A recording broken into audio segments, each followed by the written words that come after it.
पहाड़ों के एक छोटे से गांव में सर्दियों के दिन थे। हर तरफ बर्फ ही बर्फ जमी हुई थी। दरख्त सफ़ेद कंबल ओढ़े खड़े थे और छतों पर बर्फ की मोटी तह जम गई थी। इस गांव के बच्चे बबलू, सारा और अली रोज़ाना स्कूल जाने के लिए एक ही रास्ते से गुजरते थे। मगर एक दिन सुबह जब वो स्कूल जाने लगे तो उन्होंने देखा कि पूरा रास्ता बर्फ से बंद हो गया है। सारा परेशान होकर बोली, अब हम स्कूल कैसे जाएंगे? रास्ता तो बिल्कुल बंद है। अली ने ज़मीन पर जमी मोटी बर्फ को देखते हुए कहा, अगर हम इंतजार करते रहे तो बर्फ खुद नहीं हटेगी, हमें कुछ करना होगा। हाँ, हम सब मिलकर रास्ता साफ करेंगे, लेकिन सिर्फ हाथों से तो ये मुमकिन नहीं, हमें कोई होशियारी दिखानी होगी।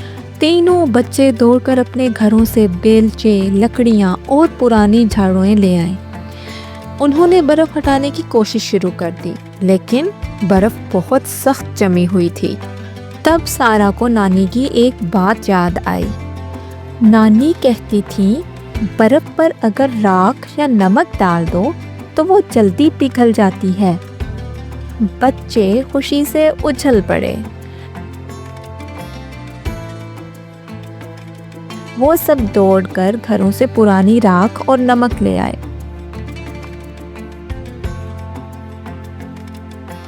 बर्फ पर डालना शुरू किया। कुछ देर बाद बर्फ नरम हो गई। अब वो आसानी से उसे हटाने लगे।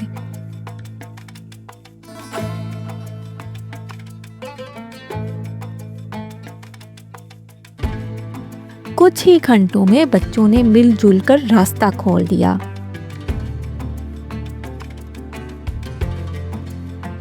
गांव के सब लोग हैरान रह गए कि छोटे छोटे बच्चों ने इतना बड़ा मसला हल कर दिया। गांव के बुजुर्ग ने इन सबको शाबाश देते हुए कहा, तुम बच्चों ने साबित कर दिया कि अक्ल और मेहनत से कोई भी मुश्किल आसान बनाई जा सकती है।